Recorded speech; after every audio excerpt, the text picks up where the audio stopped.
बोलो जयकारा बोल मेरे श्री गुरु महाराज की जय। सभी गुरुमुख प्रेमियों से सप्रेम जय सच्चिदानंद। संसार में कुछ ऐसे गंभीर विषय हैं इंसान के जीवन, जो इंसान को बड़ी दुखद अवस्था में पहुंचाए हुए दिखते हैं। दुखद अवस्था में ही रखते हैं कुछ ऐसे विषय कि अगर हमारे बच्चों की शादी नहीं होती तो बड़ी दुखद अवस्था में पहुंच जाते हैं। ये आजकल एक बहुत बड़ा विषय है दुख का। कहीं बेटे की शादी नहीं हो रही, कहीं बेटी की शादी नहीं हो रही, और अगर हो रही है तो फिर कुछ परिणाम ऐसे आते हैं कि उन्हें बरबस कहना पड़ जाता है, न चाहते हुए भी कहना पड़ता है कि इससे तो अच्छा था कि शादी न हुई होती। विधि का विधान अगर देखें तो ये दुख का बड़ा विषय है। घर घर में कुछ ऐसा ही दुखों का मंजर दिखाई देता है, और कुछ दुख ऐसा है कि बड़ा बनने की जो चाहत है, आगे निकलने की जो चाहत है, हम ठीक प्रकार से समझें कि हमारे पास अगर सफ़र करते हुए, सड़क पर चलते हुए बाइक है तो हम बाइक के दौरान सफ़र को जल्दी से जल्दी समाप्त करना चाहते हैं, सबसे आगे निकल जाना चाहते हैं, अपनी बाइक को अनकंट्रोल जैसा चला करके गंतव्य पर पहुंचना चाहते हैं और पहुंचा करते हैं। बेशक पहुंचते रहेंगे, लेकिन क्या इतनी जल्दी ठीक है? क्या ये ऐसी मानसिकता ठीक है? अगर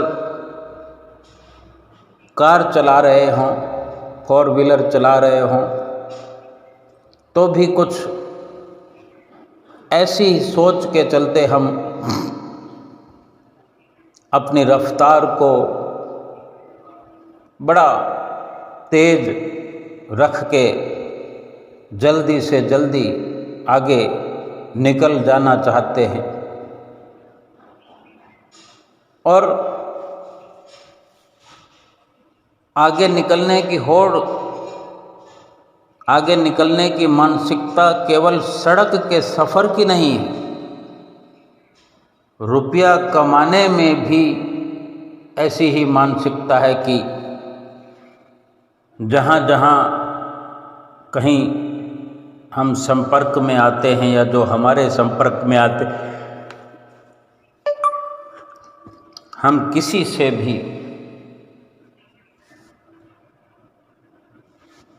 रुपया कमाने में पीछे नहीं रह जाना चाहते।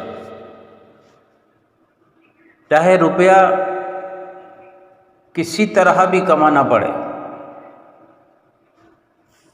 हम अधिक से अधिक और सबसे अधिक कमा लेना चाहते हैं। ये सबसे आगे निकलने वाली हमारी सोच, और ये सोच मकान बनाने में भी लागू होती है, और इसी प्रकार कहीं ना कहीं बच्चों की शादियां करने के लिए भी एक होड़ सी लगी हुई हम देखते हैं कि अगर हमारे मिलने वालों के बच्चों की शादियां हो गई हैं तो फिर हमें और भी जल्दी लग जाती है। ऐसा लगता है कि कहीं हम हार रहे हैं, हम कहीं पिछड़ रहे हैं। लेकिन क्या कभी हमने सोचा है कि ऐसी मानसिकता के चलते क्या हम जैसा चाहते हैं या हम अपने आप को अनकंट्रोल करके सफल हो पा रहे हैं, बल्कि असफलता ही हमारे हाथ में लग रही है। और अगर इस होड़ के चलते, ऐसी मानसिकता के चलते कहीं गलत हमें करना पड़े तो हम गलत दिशा को दौड़ पड़ते हैं, गलत परिणाम वाले कार्य भी कर लेते हैं, जबकि हम जानते हैं कि ये हमारे लिए ठीक नहीं है जो हम कार्य करने जा रहे हैं। चाहे सड़क पर हम गलती करते हैं तो हम जानते हैं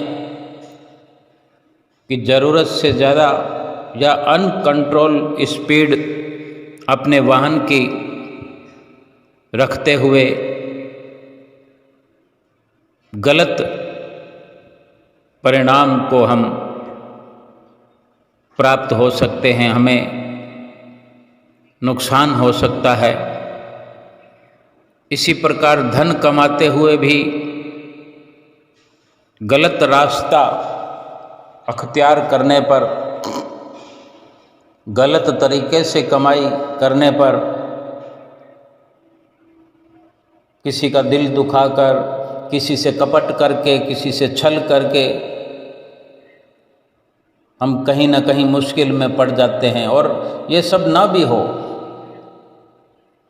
लेकिन एक न्याय कुदरत का तो हुआ ही करता है। आज ये इतने सारे जो दुख हैं जो हमें हर पल सालते रहते हैं, हमें कचोटते रहते हैं, क्या हमने सोचा कि कहीं ना कहीं हम जो कर्म करके आए हैं उन्हीं का नतीजा है ये? कि सब कुछ ठीक ठाक होते हुए भी हमें क्यों नहीं लगता कि हमारे साथ ठीक हो रहा है, जो हो रहा है वो ठीक हो रहा है, हमारे कर्मों के अनुसार ही तो हो रहा है। भटकते रहते हैं, मन के बहाव में बहते रहते हैं। बच्चों की विवाह शादी के लिए भी जल्दबाजी में गलत फैसले कर लेते हैं, जानबूझकर। जो कुदरत ने करना है, जो मुकद्दर में लिखा है, वो तो हुआ ही करता है, उसको कोई बदल नहीं सकता। कोई चाहे कि हम बदल लेंगे, लेकिन हम जानबूझकर अगर कुछ स्वीकार कर लेते हैं तो हमारे लिए ये सोचने का विषय है। जानबूझकर बड़ी आसानी से अगर कोई फैसला हम करते हैं, जिस कार्य को बदला जा सकता है, शादी का बंधन, रिश्तों का बंधन कर्मों के अनुसार तय होता है, नहीं बदल सकते हम अपनी सोच को, अपनी विचारधारा को एक सही राह की ओर, सही दिशा की ओर लगा के रखें, भगवान से प्रार्थना करते रहे, अवश्य लाभ होता है। लेकिन जहाँ किसी से आगे निकलने की एक होड़ हमारे अंदर चलती रहती है, इसको तो मिटाया जा सकता है। गलत तरीके से रुपया कमाने की जो मानसिकता है, इससे बचा जा सकता है। और अधिक पैसा कमाने के लिए जो पूरे का पूरा समय हम खर्च कर देते हैं और सफलता फिर भी नहीं मिलती, तो क्यों ना कुछ समय प्रभु के चिंतन में, प्रभु के ध्यान में, प्रभु के भजन में लगाया जाए, सत्संग में लगाया जाए। जो हमारे पास पर्याप्त धन है उसको कहीं अच्छे कार्यों में लगाया जाए, सत्संग में लगाया जाए, सत्संग का आयोजन किया जाए। ये एक अच्छी राह है, अच्छा संकल्प है, क्योंकि जहाँ सत्संग का आयोजन किया जाता है वहाँ सत्संग के आयोजन में बहुत सारी संगत को, बहुत सारे लोगों को सत्संग की प्राप्ति होती है, सत्संग सुनने का अवसर मिलता है। और सत्संग में पहुँचने पर कई भूली बिछुड़ी भटकी हुई रूहों को, आत्माओं को एक नई दिशा मिल जाती है। ऐसे प्रयास करने से वक्त का सदुपयोग होता है, धन का सदुपयोग होता है, मानसिकता का सदुपयोग होता है। हर प्रकार से लाभ ही लाभ होता है। इस प्रकार के शुद्ध विचार, शुभ संस्कार और शुभ कर्म पर उपकारिता करते हुए कहीं ना कहीं विवाह शादी में जहाँ देर हो रही है, बेशक अगर मन स्थिर हो जाता है तो ये दुख हल्का हो जाता है। समय नहीं बदलता। जो विवाह शादी जिस समय पर होनी है उसको नहीं बदला जा सकता, लेकिन उसके इंतज़ार में सब्र और सुकून का मिलना स्वाभाविक हो जाता है। तन मन धन के सदुपयोग से सत्संग की राह पर चलते हुए, परोपकारिता के राह पर चलते हुए, और जो किसी से भी आगे निकलने की होड़ है, अगर मकान बना रहे हैं तो किसी को, किसी अपने मिलने वाले को, किसी पड़ोसी को, सामने वाले को, पीछे वाले को ध्यान में रख करके ही अपने मकान को बनाया जाता है। क्यों नहीं केवल अपनी ज़रूरत के अनुसार बनाया जाए, एक दायरे में एक अच्छी सोच के चलते उस मकान के निर्माण को किया जाए। प्रभु के भजन ध्यान को अपने मन मस्तिष्क में रखते हुए मकान का निर्माण किया जाए। अपने मकान के अंदर चाहे जैसा भी हो, प्रभु के स्थान का चयन किया जाए, प्रभु के स्थान का एक निश्चित तौर पर सुझाव अपने अंदर से महसूस किया जाए कि मैं अपने इष्ट देव प्रभु को कहाँ बिठाऊं, जो कि मेरे लिए इस मकान में, इस घर में रहने के लिए हर पल मेरे मन को, चित्त को सुकून और सब्र की प्राप्ति होती रहे। क्यों नहीं इस प्रकार से अपने मन को बार बार सही दिशा की ओर ले जाते नहीं हम, और फिर मन भी भटकता रहता है और मन हमें भी भटकाता है। और ब्याह शादी के अंदर केवल दिखावे को हम अपने सामने रखते हैं। हमारा लड़का है तो भी दिखावा पसंद करते हैं, अगर लड़की है तो भी दिखावा पसंद करते हैं। लड़की है तो उसके दहेज में या तो इतना देना चाहते हैं कि अगर सामने वाले को ज़रूरत नहीं होगी तो भी थोपने में लगे रहते हैं कि अगर हमने अपनी बेटी को बहुत सा धन दे दिया तो वो सुखी हो जाएगी, और अगर बेटा है तो भी दिखावा पसंद करते हैं, मन में सोचते हैं कि ये मिल जाए वो मिल जाए, दहेज में ये आ जाए वो आ जाए। इस प्रकार की मानसिकताएं ठीक नहीं हैं। सुख या दुख किन्हीं सामानों से या किसी के धन देने से या हमारी गलत धारणाओं से सुख मिलता होता तो इस दुनिया में अपनी अपनी धारणाओं से, अपनी नज़रियों से सभी के सब सुखी हो गए होते। लेकिन हर घर में दुख ही दुख नज़र आता है। तो ये अपनी गलत मानसिकता के कारण, गलत सोच के कारण, अच्छी सोच जो सतगुरु से जिनका रिश्ता कायम हो गया है, सतगुरु की जिनको शरण मिली है, सतगुरु से जो ज्ञान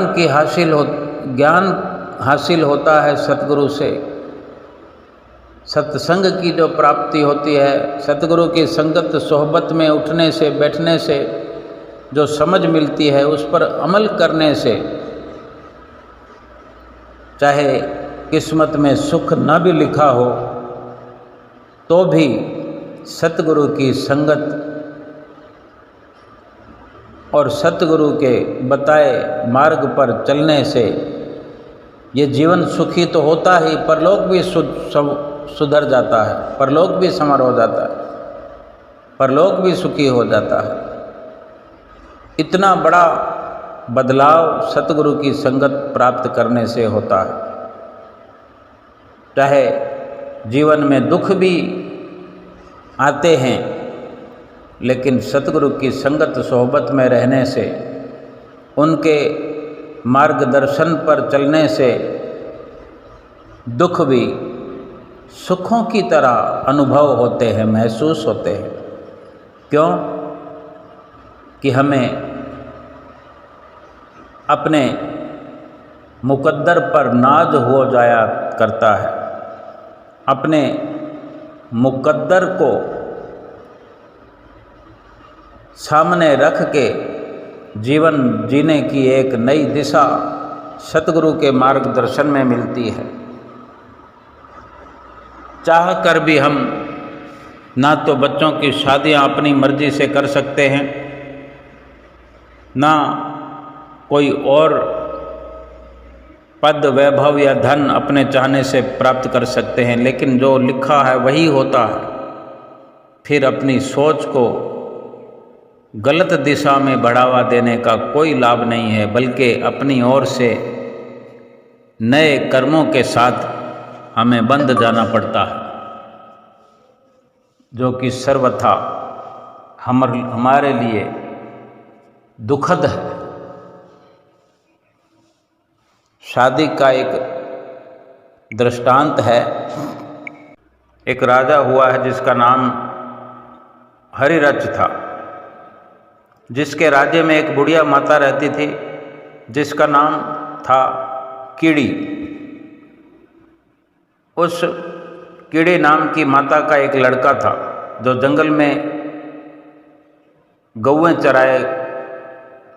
चराने के लिए जाया करता था। एक दिन वो राजा हरिरच जो था अपने वजीरों मंत्रियों सहित वहाँ से गुजरा जहाँ वो लड़का गायें चराता था। तो राजा के पास तो सभी प्रकार के मंत्री, वजीर, ज्योतिषी भी हुआ करते हैं जो उसके काफिले में होते हैं। तो उनके साथ एक ज्योतिष था। ज्योतिष ने उस गाय चराने वाले लड़के के नज़दीक से जब वो गुजरे राजा के साथ, तो ज्योतिष ने उस लड़के को देखा तो हंस कर बोला, केवल उसको देखकर हंसा और मुंह से निकला, वाह प्रभु वाह, तेरी लीला न्यारी है। क्योंकि उसके मस्तिष्क की रेखाएं कुछ अजब और गजब की थी। तो राजा ने उसे हंसते हुए देखा, ज्योतिष को। ज्योतिष उस काफिले में था। काफिला तो बड़ा होता है, बहुत से लोग होते हैं राजा के साथ। लेकिन राजा की नज़र ज्योतिष पर पड़ गई और उसने हंसते हुए उसको देख लिया और कुछ बोलते हुए देखा। तब राजा ने उससे पूछा कि आप हंसे क्यों? तो ज्योतिष ने टालने की कोशिश की कि नहीं राजन, यूं ही बस।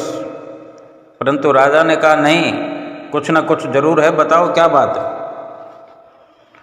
तो जोर देने पर ज्योतिष ने कहा कि ये बालक जो गौएं चरा रहा है, ये एक दिन आपका दामाद बनेगा। राजा ने सुना तो हक्का बक्का रह गया। इकलौती लड़की थी राजा की और सोच में पड़ गया कि ये चरवाहा मेरा जवाई बनेगा, ये तो हो ही नहीं सकता। मन में विचार करने लगा, इस बच्चे को किसी न किसी तरीके से ख़त्म करना चाहिए। ना होगा बांस, ना बजेगी बांसुरी, मेरी बदनामी भी ना हो, किसी को पता भी ना चला जाए, कुछ ऐसा किया जाए। सोचने के बाद ये मन ही मन सोच रहा था। तो ये सोचने के बाद राजा ने अपने मंत्रियों से कहा, उस लड़के के परिवार का पता लगाओ और उनको कहो कि आपका लड़का जो गाय चराने जंगल में जाता है, उसके टैक्स के एवज में 2 नग कीमती जवाहर टैक्स के रूप में दे दे, वरना तुम्हारे लड़के को फांसी दी जाएगी। अब मंत्रियों ने पता लगाया, लड़के की बुढ़िया माँ थी, एक झोपड़े में रहते हैं, बड़े गरीब हैं। लेकिन राजा का हुक्म था, बुढ़िया को बता दिया गया, राजा ने आपके ऊपर 2 जवाहर 2 हीरे टैक्स लगा दिया है, 1 हफ्ते के अंदर खजाने में जमा करवा दो, नहीं तो आपके लड़के को फांसी हो सकती है। कीड़ी माता ने कहा, हम तो गरीब आदमी हैं, हमारे पास हीरे जवाहरात कहाँ से आएंगे? मंत्री ने कहा, ये हम कुछ नहीं जानते, राजा का हुक्म है।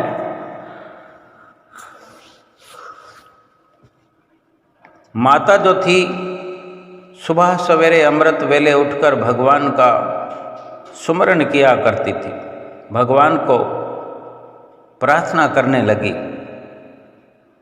हे प्रभु, अब आप ही सहायता करो, उस राजा को सद्बुद्धि दो। सुमिरन में जुड़ के बैठ गई।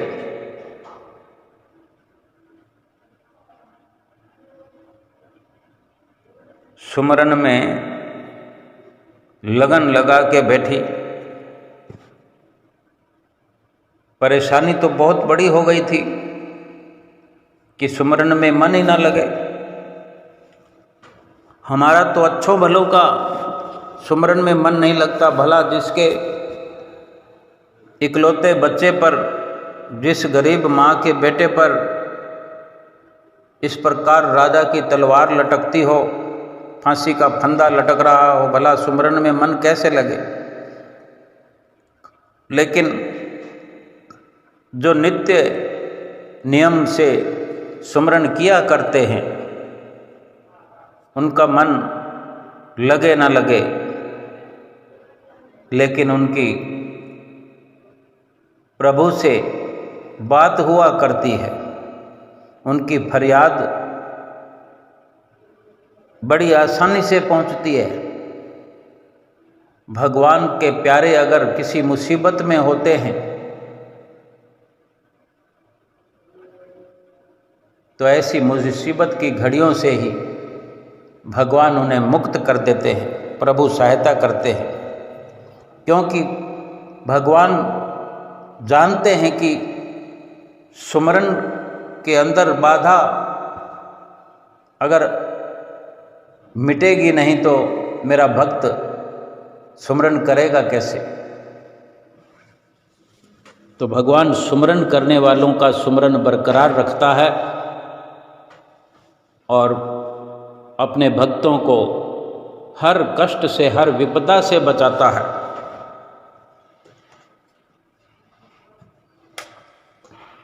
तो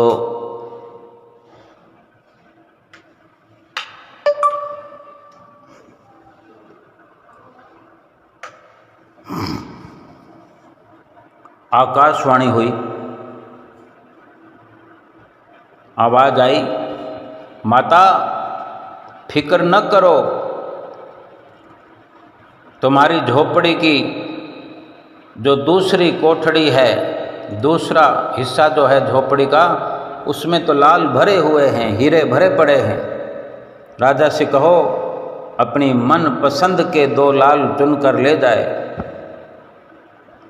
माई ने दूसरे हिस्से का दूसरी कोठी का दरवाज़ा क्या खोला, देखती ही रह गई कि इतने सारे लाल जवाहर भरे पड़े हैं, ढेर लगा पड़ा है। देखकर आंखों में आंसू आ गए।